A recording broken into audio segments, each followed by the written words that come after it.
following is a paid program. Advice and opinions expressed during the programs are solely that of the Beaver Dam Unified School District, not of WBEV or Good Karma Brands. We head over to the Daily Dodge TV studio, and here is Wade Bates. Thank you very much, Jeff Hall. Appreciate you, and we appreciate everybody dialing us in today on 95.3 WBEV and Daily Dodge TV. And if you're watching on Daily Dodge TV, it's like almost like the odd couple right here. I have the best dressed guy in South Central Wisconsin, Mark DiStefano, and I'm in an ESPN Wisconsin t-shirt here today because I forgot my WBEV gear. Oh, well, I think it looks good. I think it looks good. Yeah. And I know plenty of people that are dressed better than I am, Wade, but I don't appreciate know the about flattery. That. I don't know about that. Yeah.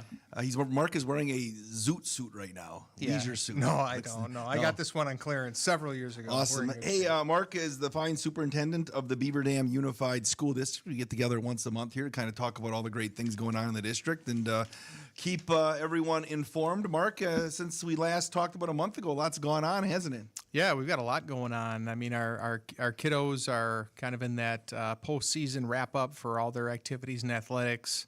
Our music students are gearing up for solo and ensemble here in the beginning of March, and the play preparations are full on. And starting on the 28th of February, we'll have the Greek mythology Olympiaganza as our spring play. So really looking forward to that. That runs the 26th through the 28th.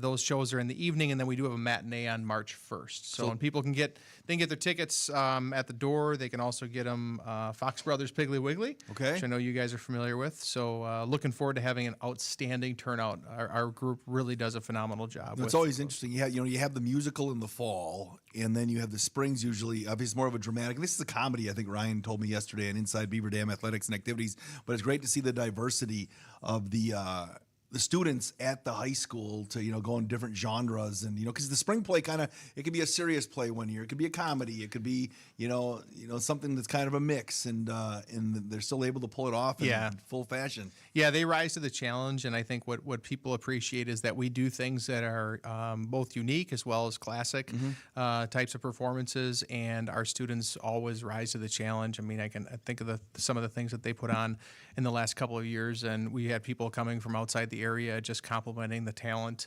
of our students, the organization of the program. Hats off to Greg Rickert in the auditorium too. He does a phenomenal job supporting with music and sound and all the coordination that goes on behind the scenes. But we're really fortunate to have a very, very strong program in the music and the arts, performing arts.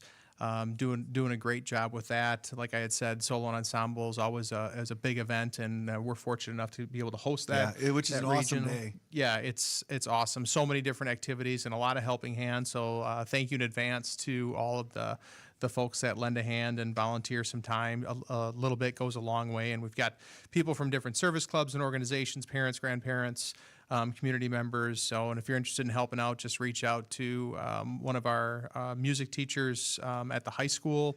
Speaking of that, we had Choral Fest not too long ago, and just want to commend our choral directors for the work that they did. And it was kind of neat for that Choral Fest. They did kind of a by the decades, because this is their 100th year celebration of the choral program at Beaver Dam High School. So they went way back in the archives, and I think the kids did a great job. And what a neat way to get exposed to different songs and different styles of music over the several generations and decades that we've had. I had a chance to attend that. You're right, and they picked out good, diverse music from each of the decades to perform in each of the grades, and it was great. I believe there is going to be like an 100th anniversary concert. Yeah, an alumni concert. I don't recall the date off the top of my head. I know that they've posted that, but I want to say that's going to be later in March. Yeah, I have the date somewhere in my. I believe it's on the 28th of March. March, yep.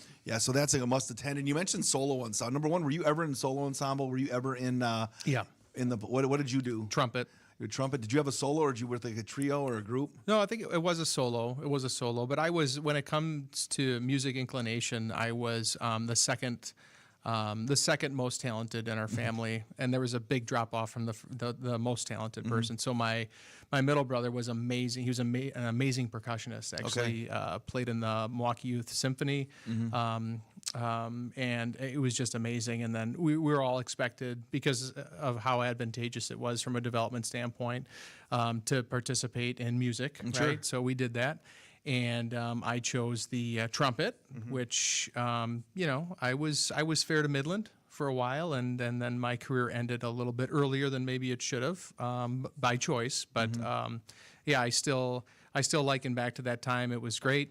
Also had the opportunity to play piano a little bit, again, earlier. Regular Liberace. Yeah, no, not really. So my oldest brother played the tuba. So his name is Ted. So Ted played the tuba, and he wasn't very good, but I love him. Yeah, but you mentioned the importance of diversity, of mixing in, extracurriculars, whether you're mixing in yourself or you're in the clubs, the HOSA, the DECA, so many kids that are in that kind of stuff. The Key Club there, and you see them in the plays, and then you also see them maybe in athletic competition, how kids can juggle involvement in so many different things. And that just a part of developing, the opportunities to develop within the Beaver Dam Unified School District, your well-rounded education. It's so good for not just mental development, but also the social development and getting to know different people. And also the more involved you are, like so many of our kids are, and we've seen, and I know Ryan's probably spoke of this, we see an upward trend and a lot of that involvement throughout our school for kids. But the more involved you are, also the more contact you're having with different adults that kind of have an eye on you and are there to support and provide encouragement and hold you accountable. So all those things are just great for preparing you for that next step and helping make sure that your experience is as positive as possible. The epitome for me is that when you get to a high school football halftime and you see a kid, rather than going in the locker room, all of a sudden you see a guy playing the trumpet or the tuba or who knows, whatever instrument, the drums, in the football uniform. Yep. Take off the helmet and grab the tuba. It's just the epitome of the opportunity that kids have. And I'll tell you what that also is. That's an amazing reflection of teamwork and collegiality, those directors and coaches working together and making sure that our students are able to fully actualize all those interests that they have. So yeah, we're very fortunate, the different staff that we have. February is a tough month for people just in general, right? I think serotonin levels are down. We're all looking forward to spring. We got teased a little while ago, but we get a chance to recognize some really key people when it comes to safety in our schools, which is a number one priority for us. It's Crossing Guard Week next week, February 16th through the 20th. So if you get a chance, thank a crossing guard. We've got a wonderful partnership with the city, the police department in particular, as it relates to staffing, organizing, and coordinating our crossing guards. And they're just amazing people. They're out there, right, rain or shine, doing great work. And if you get a chance, thank them, because the work they do is really important. It is. When it comes to crossing guards, do you have any idea what this? I mean, is it one of those things where we're fully staffed within the district and the city? Do you need more crossing guards? What are the hours that they usually work during the school year? Yeah, so I mean, the hours obviously line up with the transition time prior to start time and the end time of the day.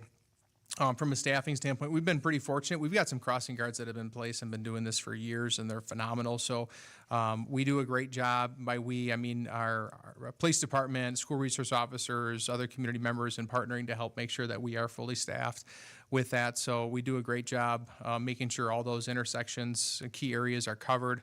Not just immediately around schools, but other key intersections on the way to and from schools. So we've been pretty fortunate with that. And that's just what Beaver Dam, is a community of people who really like to help out and contribute. So we've been pretty fortunate when it comes to staffing with that. But if anybody's ever interested, one of the best, easiest things they can do is just reach out, either call or send an email to one of our school resource officers if that's something that they might be interested in doing, just to have people on the list. And I know that they'd be happy to talk with you a little bit about that program. Mrs. Hornigold is my only crossing guard I ever had at the corner of 16th and Chestnut in Wisconsin Rapids, Wisconsin. She was there for my entire K through 5 career. Sure. I had one. I had one in Horicon when I was in Horicon at the right at the OG Quick Trip, I call it. I don't think it was a Quick Trip at that time, in 33. Okay. Right there is where I crossed on my way to Van Brunt at the time. But yeah, they're awesome, great people. They get to know everybody, not just the kids and the staff that they happen to cross, but they get to know the drivers, right, on their regular routes. And we're just really fortunate to have a strong program. So thank a Crossing Guard next week. And also February 15th, technically, is officially School Resource Officer Appreciation Day. We have 3 fantastic ones in the district. 3 fantastic school resource officers, and I think about another month or so you'll hear a little bit more about that and how awesome our program is. But yeah, we've got Tony Carroll at the high school, Andy Strakota at the middle school, and Matt Edwards at our elementary schools. And we're just very fortunate to have a school board that supports and values that program, as well as the police department, obviously that supports and values that program. So city leadership, district leadership, coming together and making a shared investment that really is a shared investment, essentially kind of a 50-50 partnership to make sure that we've got people like that in our buildings. And remember, they're not there just to enforce rules, law, et cetera. They're there to build relationships. They're there to help promote just social wellness with the students. So there's just this kind of this social worker-esque nature to what they do, and obviously they're key partners in safety practices and development. And we really believe that the program that we have isn't a reflection of bad; it's a reflection of our priority and proactive approach to the good, and making sure that we're doing what we can to support our kids having the best possible experiences. And we do have great. They build relationships. You know, I know I always say Officer Edwards. I hear would be a first-round draft pick when it comes to slinging the football on the playground at the elementary schools. That or kickball. Kickball, is he a monster at kickball too? I think he can kick it far. I don't know if it's always straight, but I think he's got. No, but not got just the elementary school, SROs that you have, but in the middle school with Mr. Strakota and Officer Carroll as well. They build the relationships, and having relationships that it's not just officer, it's like business relationships with kids. It does improve, I think, the safety of schools and just the well-being, where if kids feel like comfortable going to them and speaking to them about different things. Yeah, it really does. And one of the really neat things about the program that we have and the officers that we have involved in it is that they're not just involved with our students as it relates to being a school resource officer. These are community people. They're very invested in the youth and other activities going on in the community. Whether they're volunteering as coaches, whether they help out at church, whether they're involved in other community-based events and service. So beyond the scope of their very, very important role as a law enforcement officer. So it's really nice as far as the relationship standpoint, and we're happy to have them. And they're always interested in feedback. And they're committed to growing. They participate in professional development specific to their law enforcement and training every year as part of the Beaver Dam Police Department standards, as well as participating in professional development from a school resource officer organization. So we're very, very fortunate to have them as part of the program, and we want to continue that program. And again, having 3 is outstanding because it's more resources, more supports for kids and families, and that's what we're about. Talk with Mark DiStefano, Superintendent of the Beaver Dam Unified School District on 95.3 WBEV and Daily Dodge TV. Anything else staff-related? Because I'm excited when I see the projects going on at the middle school and such, but staff-related, anything else going on here as we work through September? Oh, I just... February. What is it? September? Did I say September? Oh, yeah. No, I don't want to. Yeah, September was a great month. It was. No, I just think, anytime you get a chance to, thank staff and connect with staff and share your appreciation for what they do is really important. February is a huge, huge gear up month. Big lift time for our students and our staff as they're gearing up. We're only a month and a half away from being in the heart of testing and assessment season. Mm-hmm. Something people also don't realize too is that a lot of those high stakes assessments come early spring, and then we're still doing the great work we do every day after that. But our teachers are working hard. They're pouring their heart and soul into what's going on. All of our staff are. And really, really proud of them because February can be a unique and challenging time, as we know.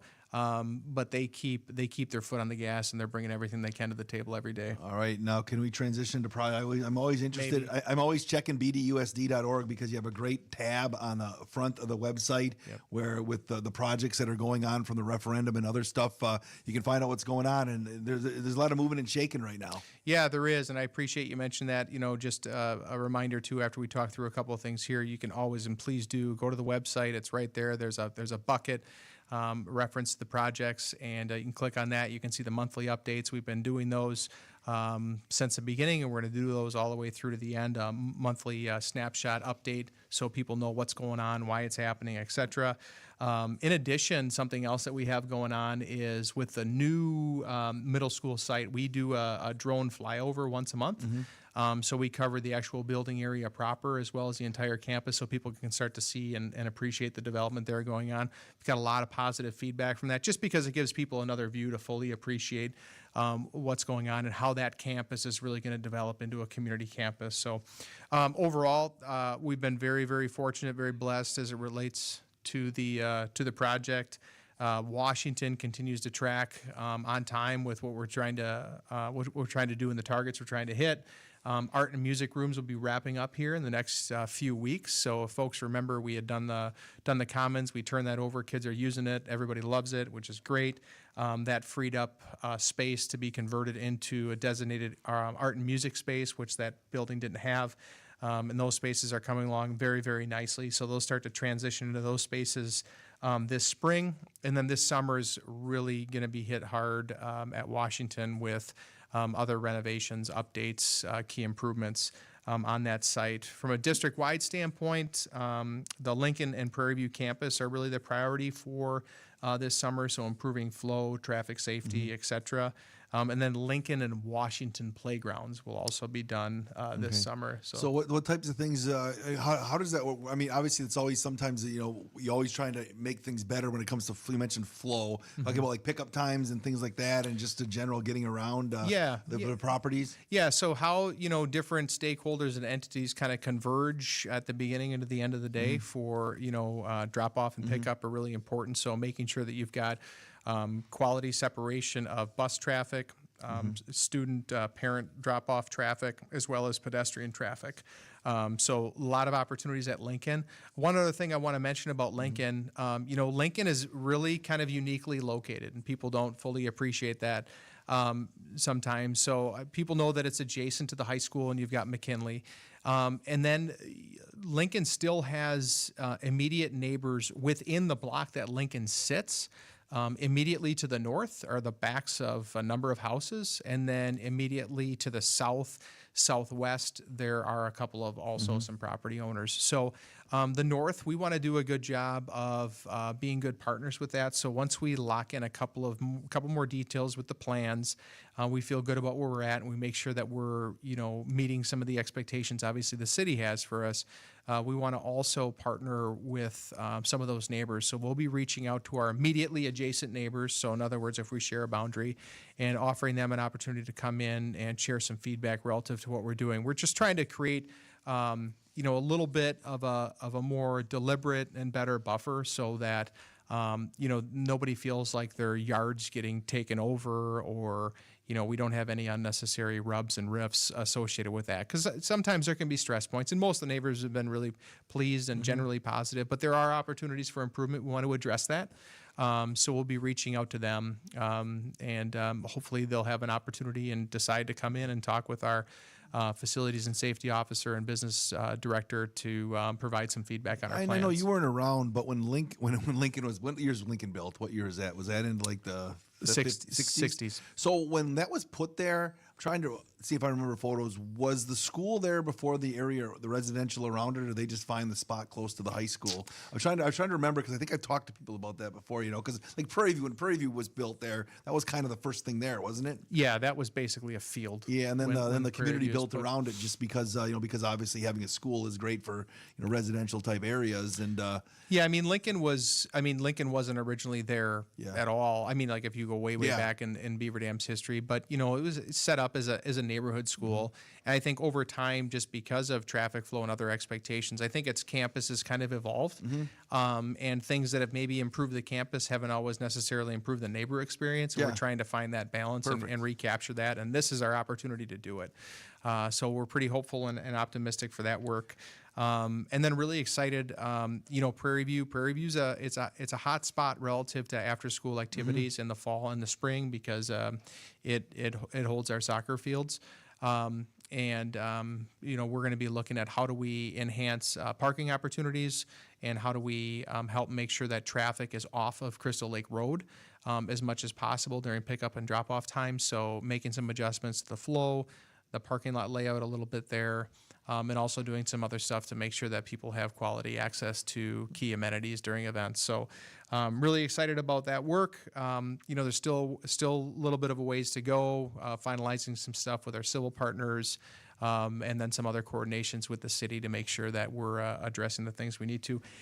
And then from a middle school standpoint, I can just say that new middle school project build continues to go well. We're approaching pretty close to that 90% footings and foundation completion point, which means that by the middle of March, our masons will be on site and they'll start going up, which will really help people start to truly appreciate that space and that site.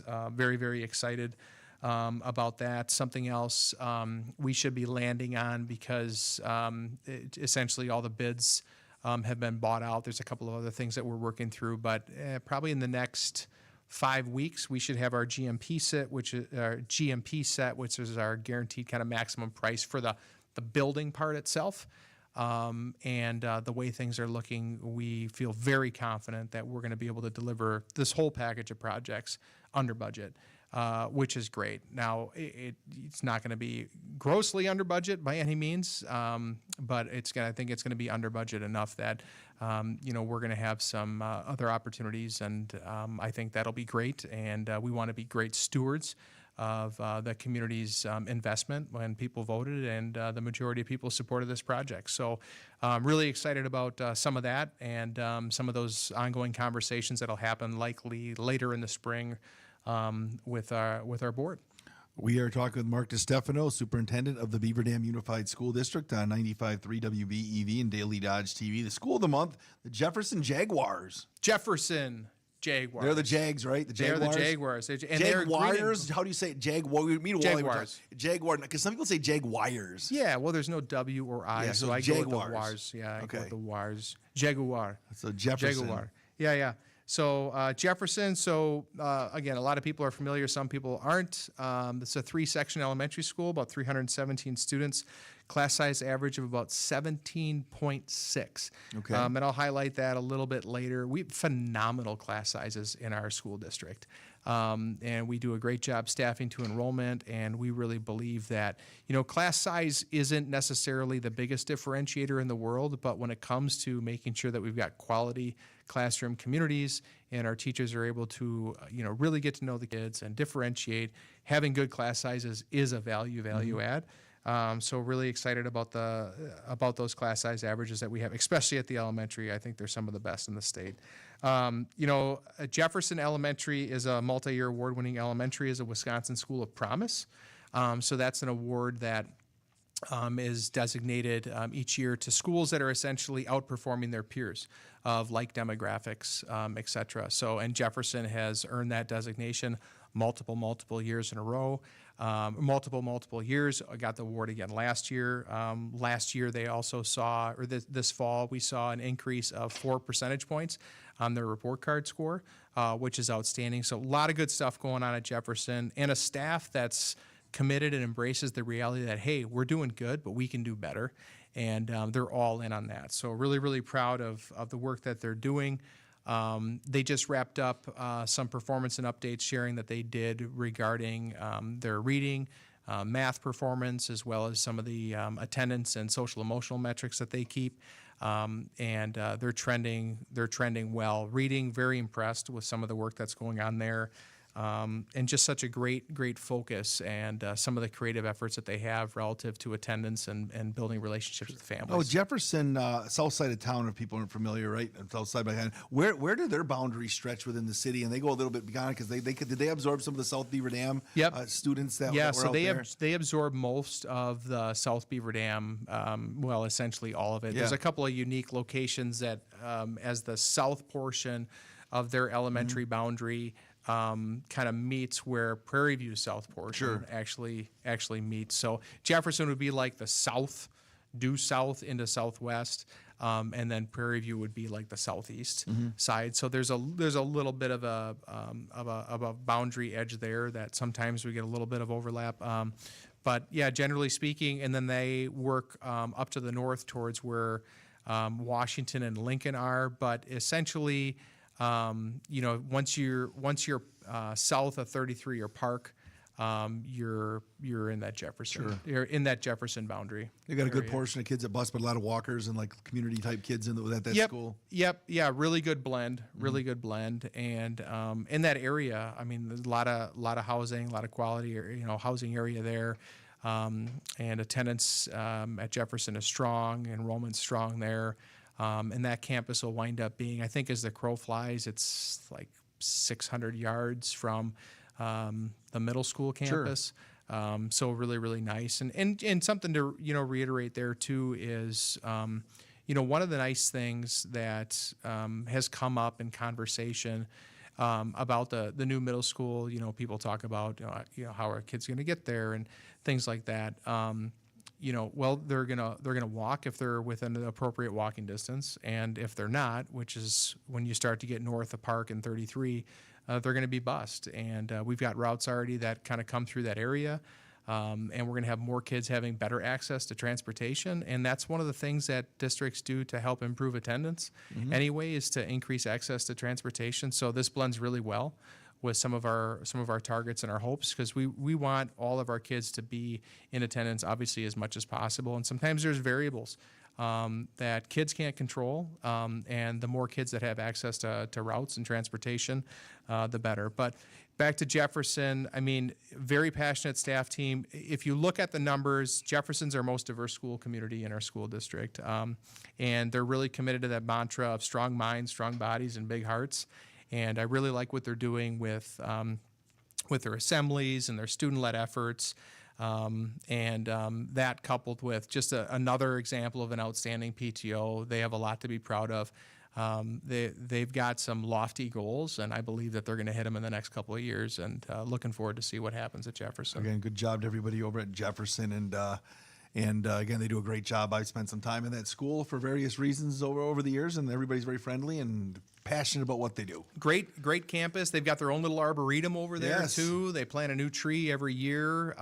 So really a nice, neat partnership between Rotary and some other volunteers having that little arboretum. It's a great campus, phenomenal playground area, great space. So really an awesome place for kids to go and learn. We're talking with Mark DeStefano, Superintendent of the Beaver Dam Unified School District here. Mark, now February is a unique time when it comes to, I guess figuring out what you're doing for school even next year, right? Yeah. Because you have open enrollment, you have 4K enrollment. Yeah. This is like the hot spot. This is the time that you have to be thinking about that if you have a youngster, or you're thinking about maybe enrolling your child into the Beaver Dam Unified School District. Yeah, it's great. It's a great time, and everybody should be planning ahead, right? So we've got 4K enrollment February 25th through the 27th. So people can go to the website and sign up for that. They can give a call if they have any questions. But we're really hopeful and optimistic about another great year of 4K enrollment for us. We just added another full-day section opportunity for full day. So we've got multiple half-day AM or PM sections that we run through our Community 4K program, which means that we have 4K that it's through the district, but we also have other community partners or sites that work with us to offer 4K programming. But we're adding an additional full-day 4K section at Prairie View Elementary. So both Jefferson and Prairie View Elementary will have a full-day option for parents to consider. And that works out really well. It's a really high-demand area, and we're looking forward to expanding that. Of course, we wish the state funded that fully. They don't, but that part is what it is, and we're able to make it work and be good stewards with those resources and provide that opportunity for families. Did they have 4K when you were? They didn't. I don't think they didn't have 4K when I was a youngster back in the early '80s. No, I don't think. I guess that would have been the '70s for me. You probably would have been the early '80s. But yeah. So what is the importance of when things have gone through? How has having 4K enhanced the educational development of kids? Yeah. Well, I think it's first and foremost really a great opportunity to enhance the ability of students to interact socially, learn those key foundational skills of sharing, and caring for other people and learning how to, operate within a system and get some basic routines down. Again, you're also having really, really neat opportunities for early literacy development and starting to get more and more exposure to reading in particular. As well as just making sure that all kids have access to, different skills ranging from, just dexterity and the manipulation of different things and how to hold different things, right, and how to use different basic resources. So it's really about some of those foundational skills that's going to allow them to continue to learn how to be a good student, a good learner. That lifelong learning that all starts when they're very young, and to have a controlled, safe, quality environment around other students and develop those skills is really, really helpful for them as they as they grow and develop. It helps develop confidence for the students. It's just a really neat opportunity. And if you want to brighten your day, and granted, not everybody can just do this, but I can tell you, when you're around a 4K classroom or even a kindergarten classroom, I mean, you see the purpose and promise in our world really, really quickly, and it is one uplifting experience. I read to Mrs. Boulder's first grade class at Prairie View Elementary less than a couple weeks ago, and it was getting in there to see the joy in the children's faces, the eagerness to talk to someone from outside the classroom. Yep. And I got to read a book to them, and it was fun. Yeah. I could have spent all day there. Yeah, it's an amazing thing. So, we've got a great 4K program, a lot of different options and opportunities relative to sites and what the type of program is. So we encourage people, if they haven't yet, sign up for that 4K enrollment that we host over at the ESC. It's, again, February 25th through the 27th. And if folks have any questions, they go ahead and give us a call. We'll be happy to answer those and guide them. It's also open enrollment time. It's also open enrollment time, and we've got a number of kids, great participation in our open enrollment into our district. And that's a very simple process. We've got everything laid out for folks right on our landing page. If they have any questions about that, how to open enroll into the Beaver Dam Unified School District, they can, again, always give us a call. And honestly, don't hesitate to call me directly. Extension's 1001. I love talking with families who are thoughtful, caring, compassionate, and passionate about their child's experience, and they want to understand. They want to ask questions like, maybe they know, why do you have two of the highest performing elementary schools in the state of Wisconsin? I'd love to talk about that. Our great staff and the strong reading program that we have. How can you have an elementary school, that's performing top 3% of all elementary schools in the state of Wisconsin? Like, what's going on there? How do I get my kid there? What does that look like? What are the class sizes? Like, let's have that conversation, because I think if you're looking at choices and seriously considering those at the elementary schools, we've got some amazing options for you to consider in Beaver Dam, and I know there's a lot of people that will speak highly about the great work that's done in our elementary schools. And, we referenced earlier, and I know I can ramble, but we referenced earlier, I mean, we look at our class sizes, K3, we're 18 students in an average class. So actually, if you were to ferret that out, even go back a little bit more, it ranges from really 17 to 18 K3, which is great. 4-5, we're under 20. Couple of sections where we've got a few more kids, might tickle in that like low 20s, but really, really good class sizes. And then, middle school and high school averages too. I mean, low to mid 20s. That's what we're doing with our program. And you hear, horror stories, and you hear people talking about, budgets, and we're going to have to cut this, and we're going to have to do that. We're committed to keeping strong programming. We've got to work hard within the budgets that we have from the state to offer the programming that we do, but we also want to make sure that those are quality experiences. We're not sardining kids into classrooms. So we're really, really excited about that. And the high impact learning communities that we have in all of our schools. So if you mentioned the 4K enrollment, okay, what is the process like if somebody's like, okay, let's say for example, I have an 8th grader that I want to open and enroll to the Beaver Dam Unified School District. What is the process? How long does it take? What is the process like to saying, okay, you're accepted into the Beaver Dam Unified School District? Sure. Yeah. So literally, I mean, it's probably less than 2 minutes to actually fill out the paperwork. So if you go to our landing page on open enrollment, right there, we've got the links that get you to the DPI forms that you'd essentially fill out. And then this open enrollment period carries through the early spring, and then people find out they'd know before the summer whether or not they're coming. Then there's also a late open enrollment period. So there's the formal kind of the early, I'd say like the proactive planner open enrollment period. And then there's kind of late open enrollment, which is the secondary window that people can always access. And we do get a number of people through that. But this is the key time, especially, I think elementary parents are great planners too. And I think, when you jump all the way to the high school, and there's a number of reasons why I think people should consider Beaver Dam High School if they're not already, that live outside of our community. But we want to learn about you as soon as possible, and we want to start to develop a schedule for you if you do choose to come to Beaver Dam High School. And it's a great spot. I know you're familiar with it. I can talk to people as not just a superintendent, but as a father who's had 3 different kids with very different personalities and talents, work their way through our school district and our high school. And you want to talk about options and experiences, and we really have, people think it's big. Beaver Dam High School is big. When you have enrollment around 1,000, you're not a monster, right? But you're like in that 800, 850 to 1,100 range where you're big enough to offer just about everything.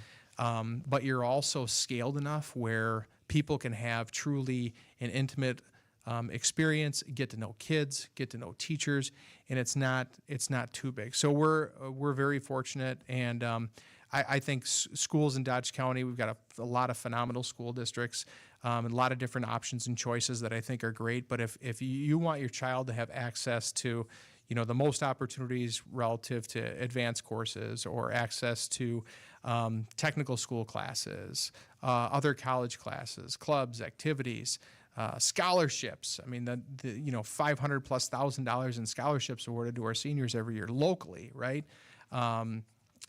It's just a phenomenal experience, and I think it's worth taking a look. I have 3 children at the high school right now, Mark, and they're all very involved. I don't think any of them are in any club or organization or activity that overlaps. When it comes to the arts, just like the supporting of your future career, organizations like the HOSAs, the DECAs, the Key Clubs, things like that. They're just, again, so many opportunities that you have. Plus, having the MPTC right next door also it makes it very convenient if you would like to start working on different types of activities, to benefit you post Beaver Dam High School as well. Yeah, and it's a great partnership with them too, and a number of the things that wind up being essentially MPTC classes we offer actually in our high school, and then we also have a number of students that go, across the street. When you look at the early college credit program, it's pretty cool to have an early college credit program and be in a high school where you can literally walk across the street to take some of those advanced classes. We've got students graduating from Beaver Dam High School. They've got a year and a half done with college. And again, we're not talking about all 4-year college pathways. We're talking about a number of people who are doing other programs, 2-year, other specific career training programs, and they're getting a great start. And just the convenience and coordination of that, I think, is second to none. And I'd encourage people to take a look, because if you want, exposure and access, I don't think there's any place better. And I know I'm biased, but I think if you dig into it, you'll see that is the truth. It doesn't hurt to inquire and ask questions to find out if it's a good fit for your child anywhere, any grade 4K through 12 in the Beaver Dam Unified. And we've got room at every level. Is there a cap to how many students that can be accepted? I don't know what the rules are statewide, Sure. Open enrollment every year. Yeah. So, we do go through and look at our programming and look at our classes and look at our staffing. And then we do work with the board to establish caps. But I can tell you that based on the caps that we have and how we're staffed, I can't see a situation where we essentially hit those. Senior year is a little bit different. We don't get a lot of open enrollment. People don't usually switch their senior year, but essentially 4K through 11. Relatively speaking, sky's the limit. I can tell you that I was in a school district many years ago, prior to my time here in Beaver Dam, so I think 17 years ago. And in that particular high school I was leading at the time, we had 51% of our enrollment was open enrollment in that particular district. So the cap is really scaled by the district. And it really comes down to staffing and funding because it's not quite identical when it comes to that. So there's some other factors to consider, but we've got room, we've got opportunities. And one of the things that we really love about students that are open enrolling in families is there's a concerted effort, strategy, and commitment typically associated with that. And they're coming for a reason. It's usually about rigor. It's about, at the elementary level, it's because they want their kiddos to have best access to some of the best reading and literacy and math instruction around. And at the secondary level, it's about about access and advanced courses and extracurricular curricular programs, clubs, and activities. And those are high leverage reasons. And we see our kids do outstanding that are open enrolling into our school. Excellent stuff there, Mark. We have about 3 minutes left here. I guess I'll give you the floor kind of to wrap things up today here on Let's Talk. Oh my gosh. Do we have time or not? Bramble. Yeah, so... Well, I'll gladly interact. I'd just like to know, you may have some stuff I didn't ask you yet. Oh my gosh. No, I think you've done a great job. I want to ask you, what do you think about the idea of zooming out? Zooming out. You mean like... Just in general. Like running or like no, the just computer? Just like, from a perspective standpoint, like, we spend so much time diving into the details. Yes. Of everything, and we launch into what's on the news cycle, sure, and social media and all the finite details. Like, what are your thoughts on zooming out? How often do you zoom out, Wade? I'm kind of confused on what you're asking me now. Perfect. I'm not smart. Like, take a step back. Okay. Like, zoom out. See the big take picture. a step back and just take a deep breath and see what's going on. See the big picture stuff. Yeah, it's very hard to do that. It is. It's really hard to do that. And, from a school standpoint, we're being very, very deliberate as we plan for next year about helping to make sure that our students are able to do that while they're in school. So we're scaling some of our interaction with technology very deliberately at the elementary. And we're not talking about a big pendulum swing. All of a sudden, we're giving the kids chalk and stone and things like that. But being very, very deliberate about that. Taking some steps at the high school level relative to technology and access during the day to make sure that kids can maximize their engagements and not be so dialed into the details of things that essentially wind up being distractions. And I think it's a great reminder for us too. I follow the news cycle. I read the local paper, and I definitely monitor Daily Dodge. And it's great stuff, and there's a lot of great content. But I think we all, especially in February, need to zoom out a little bit and take a look at the big picture, because there's a reason that we live here, and there's a lot of good things going on, and there's always going to be something stressful or contentious. Not everybody's going to be happy with every decision that's made, whether it's from the district standpoint or otherwise. But if we zoom back out a little bit, take a look at the big picture, I think this is a phenomenal place to live and raise your family, and there's a great school district, and there's a lot of options for a lot of other things, and great community to live and serve. And that would be my floor message leaving, is I think everybody needs to zoom out a little bit, not detach, not tune out, but zoom out and take in the bigger picture and appreciate the bigger things, because this is a great place to be. BDUSD.org is the website. There's contact information for any of your building supervisors. Mark, your information's on there. People have questions or comments. Absolutely. 1001. Love to talk with people, even better face-to-face, but give us a call. Just a key reminder before I let you go, February 26th, that's next Thursday, 5:30 to 7 at the high school. We've got another community engagement session on our continuous improvement efforts. The session topic is engagement and connectedness. We'll have some cookies. There's other events going on at the high school. Stop by, take about 3 to 7 minutes. You could take 20 if you want. Provide us key feedback. We're doing that to be better. I heard somebody, making rumors that we're doing that because of an operational referendum. There is no such operational referendum on our horizon. We are doing that because we want feedback, we want to be better, and we need to hear from you. Mark DeStefano, Beaver Dam Unified School District, thanks for joining us here on Daily Dodge TV in 95.3 WBEV.